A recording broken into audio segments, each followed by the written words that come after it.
What's going on, friends? Harley-Davidson CVO. This is the absolute top-of-the-line flagship motorcycle of Harley-Davidson. Just about everything with Harley-Davidson starts out on top at the CVO line, and over time, it kind of trickles down into the production models. But there's just one thing about the CVO models that drives me nuts, and I don't think Harley-Davidson is exactly being 100% honest with it about the engines in these bikes.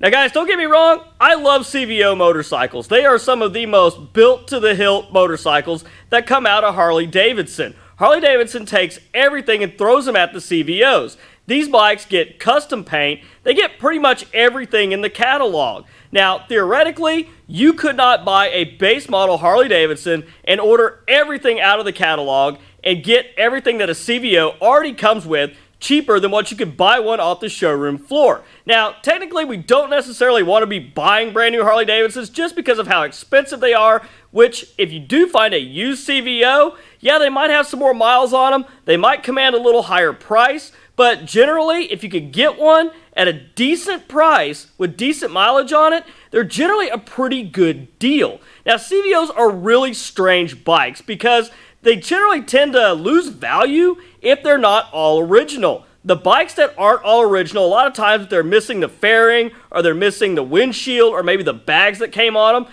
This can really hurt the value of the bikes. Now, these bikes, technically, they are the top of the line when it comes to Harley-Davidson, and that's why they get what Harley-Davidson refers to as a Screamin Eagle engine in these bikes. And that's where the problems for me start, is right there. Guys, please don't forget, if you enjoyed today's video, don't forget to hit that like button and consider subscribing to the channel if you haven't done so already. Now, you're probably well aware that when it comes to a CVO, they have a Screamin Eagle engine in them, or theoretically, that's what you're led to believe that it is. Now, CVO started out with the 95-inch. You basically had a Screamin Eagle 95. Then it went to the Screamin Eagle 103. Now, as you know, eventually, the 103 started making its way actually into production bikes. That became probably one of the best twin-cam engines ever produced.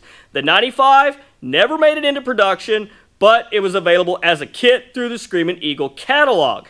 That's where I have the issue, is that Screamin Eagle moniker on these engines, it's not exactly what you're led to believe, that you're getting a Screamin Eagle engine. You see Screamin Eagle on the heads, you see it on the Derby cover, you see it on the timing cover, you see it on all over these bikes. But the thing is, it's not exactly a Screamin Eagle engine. Is it upgraded a little bit from the stock engine? Absolutely. They have better cams, better heads. They're great motors. Don't get me wrong, they actually get more power and more torque out of the stock bikes, not to mention a little bit more displacement. But the problem that I have with these engines is that you see Screamin Eagle on there, and this leads you to believe that you get these thoughts in your head that, hey man, that's the 120R, that's kind of like that 131.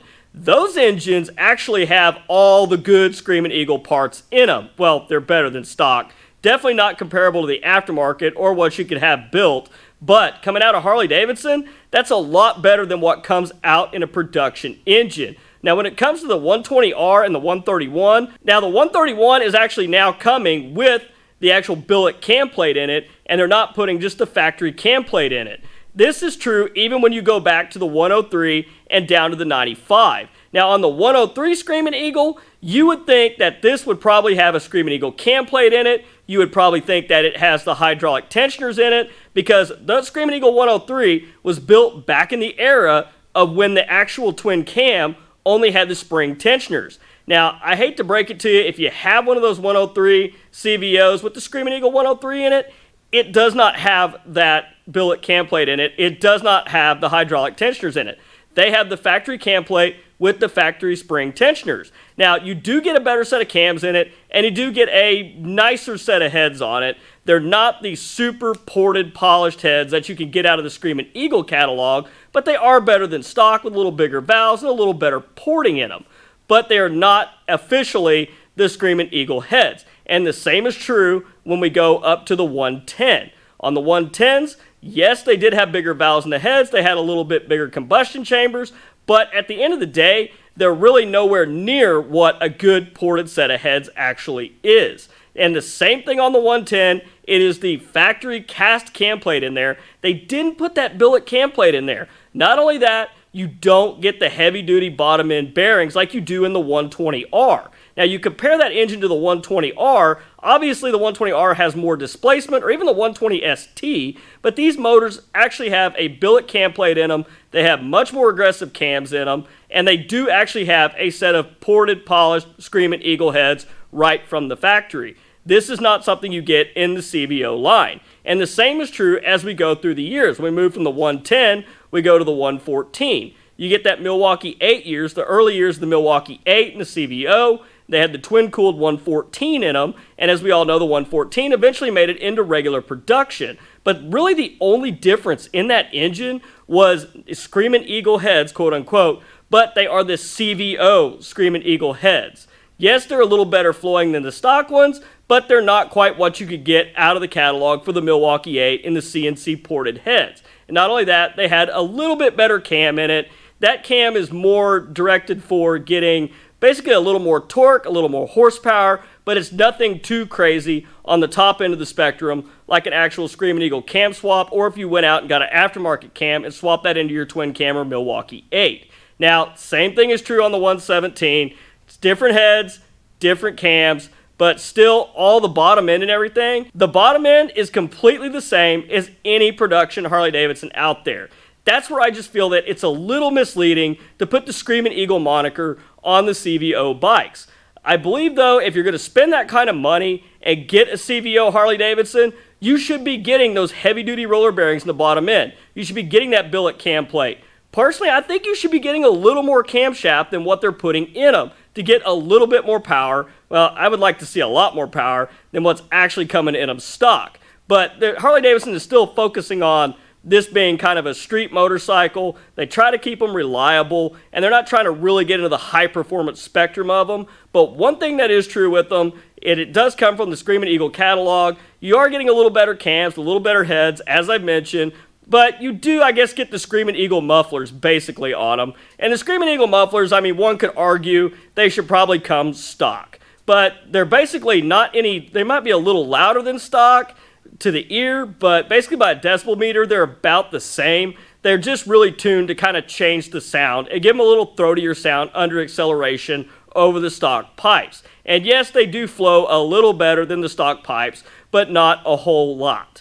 The best thing about the Screamin Eagle mufflers on the CVO is they're really designed to work with that cam, to work with the heads, work with the displacement, to give you more torque. You get a lot more torque with those mufflers. Maybe a little bit more horsepower, but not a whole lot over what the stock mufflers produce. Now, the problem with that is that you're trying to keep, if you're Harley-Davidson, you're trying to keep everything in the realm of what's got to fit for emissions with the EPA and also the sound regulations. Now, the problem with that is that if you want to go change your exhaust on your CVO bike, you can actually devalue the motorcycle. So if you own a CVO, and that's, of course, that's the first thing everybody does to their Harley-Davidson, is they want to go and they want to put pipes and air cleaner on it. There's nothing wrong with that, but if you own a CVO or you buy one that's still pretty much stock, and you've got the stock parts in there and you decide to change things, put your stock parts away. Package those up real nice where they're not going to get damaged and put them away just in case you ever decide to sell the bike. Because if you decide to sell the bike, even with the aftermarket parts on it, you can still sell it for a decent price and not basically have to dock your price on that thing because you don't have the stock parts. If you at least have them available, that helps out quite a bit. Because nothing turns off a prospective CVO buyer than not having at least the stock parts available to them. Now, just kind of one other little issue that I have with the CVO is the custom paint jobs. CVOs are exclusive, they're very limited, and the issue with that custom paint job on it is it's one of a numbered set. And if anything happens to that paint job, either one, you got to replicate it because you're not going to be able to get it from Harley-Davidson. They only paint so many of those, and that's it. Maybe if they do produce any extra ones, that's all they've got. You're going to basically be relying on getting a reproduction of the original paint because that, like I said, those are one of a numbered few. And that's all they got because Harley-Davidson doesn't do that in-house. They actually farm that out to a custom shop that have that all done and then sent back to the factory and assembled on the motorcycles. So that's definitely another factor to consider if you're looking at a CVO. But when it comes to CVO, my biggest complaint is that I don't feel like Harley-Davidson is very straightforward with you when it comes to the engine. As I mentioned, that Screamin Eagle moniker on there, that makes you feel like you're getting something that's like 120R caliber, 131 caliber. You're not getting the high-end Screamin Eagle parts that arguably, and I think we could all agree on this, they should probably come in the bike stock for what they cost. But that's just not the way Harley-Davidson does business. What they give you is good enough for maybe a set of cams, maybe a stage 1 kit on it. Not really. I mean, you could go put a big bore kit on it, but when you start doing that, even in the Screamin Eagle catalog, they want you to change the crank bearings out to their heavy-duty roller bearings, which, once again, I feel like should come stock in the bike. So anyhow, guys, I want your opinions on the CVOs. Do you think they're worth the money? I mean, maybe not so much brand new, but looking at the used ones, knowing what you know now about the engines and that they're not that high-caliber Screamin Eagle motor, do you still feel that they're worth the extra money for the extra bells and whistles, the custom paint, the big bore, a little bit more power out of it? Are they still worth that money used? Guys, let me know in the comments your opinion on that. But anyhow, guys, that's all I've got for you this week. If you guys enjoyed the video, don't forget to hit that like button and consider subscribing to the channel if you haven't done so already. But until next week, guys, you stay safe on the streets, ride smart, dodge those cars, and I'll catch you guys back here next week with a brand new video. Thanks for watching.